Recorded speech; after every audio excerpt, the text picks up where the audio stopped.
he or she was dressed this way. Oh, that's because he or she flirts. Let me tell you something.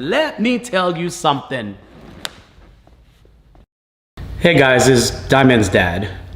I've had time to calm down. As I promised earlier, I was going to present facts, which includes text messages and a video of the abuse that Diamond has suffered under the hands of Jason, known on social media as King Sid.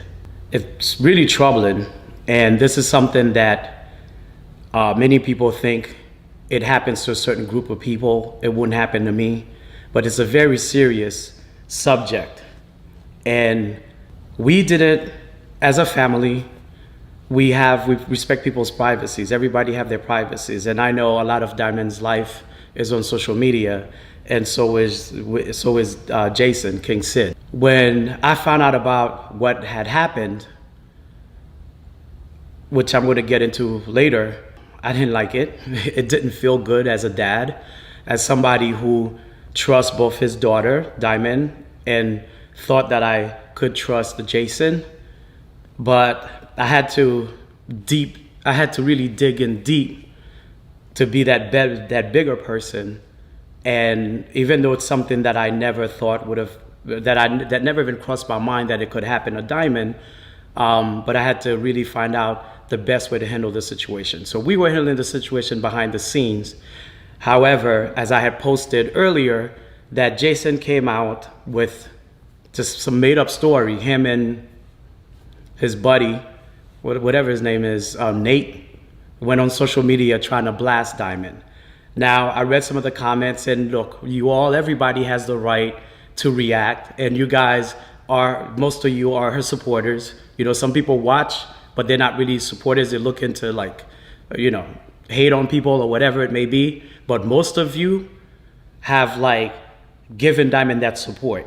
I forever are reading the comments on some of her videos, and the support is overwhelmingly positive. And she's my daughter, and any one of you out there, if that was your relative, you would feel good about how people out there are really loving her and taking care of her. And Diamond is a very good person. She's kind-hearted. She always looks at the positive sides of things. And sometimes she may even come across a little bit naive. And it comes with age that people go through certain experiences, and then later they able to come out of that. But without going any further, I'm going to talk about this situation. First, let me say this. There's a saying, res ipsa loquitur. This is Latin for let the thing speaks for itself.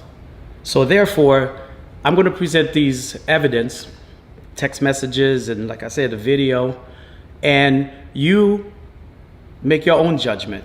And these things have timelines. So there's times associated with what I'm going to say. So I'm going to be putting up on the screens as I'm reading through the order of how things happened and who were involved, so that way you can better follow. So if you think maybe you may have missed something, I'd advise you to maybe go back, watch it again, and to really make sure you get a good grasp of the story, because it's very important to educate, to use this not only to bring light to the subject, but also to educate everyone out there that's going through this. And maybe, there's different ways to handle situations, but this might be one of the better ways that you may want to consider. So, as you guys know, there's been some famous people involved in abuse. For instance, you have Nicki Minaj that talked about it. All of the things I'm saying right now, you guys can go ahead and Google. Just Google the person's name and put abuse next to it, and you'll see the stories. So like Nicki Minaj, for instance, not too long ago, she was in an abusive relationship. And people always say, why do you stay? Why didn't you? If you haven't experienced it, if you haven't studied about that type of stuff, it's going to be difficult for you to understand. So I would advise those of you that are quick to jump to conclusion, do some research. It's easy. Just Google things. Google things about abuse. Just find out what the statistics are. So people have died over this type of stuff. And some of you want to make fun of it or whatever it is, but you know what? The fun ends right now. So, like I said, there's Nicki Minaj, there's Rihanna. You know, these people you guys can identify with because they're famous, rich, they have resources, but you know, there's something that we called in psychology or psychiatry, when psychology called learned helplessness. Some of you may have heard that. But what that is pretty much, it's where you're put in a position that you feel so weak that you're not able to defend yourself. And sometimes it takes time for you to get to that position. And as you're getting drawn into this, you don't notice it. By the time you notice it, you're too weak to help yourself. And they've done experiments about this. And one of the experiments that they've done is like putting a mouse in a cage where every time the mouse is trying to go out of the cage, they get electric shock. So because they kept getting the electric shock, over time, that mouse kind of won't, even if you leave the door open, the gate open for it to go out the cage, it won't go. That's learned helplessness. Because it learned that when I get to that door, I'm going to get an electric shock, even when there's no shocks to be given to that mouse. It's the same thing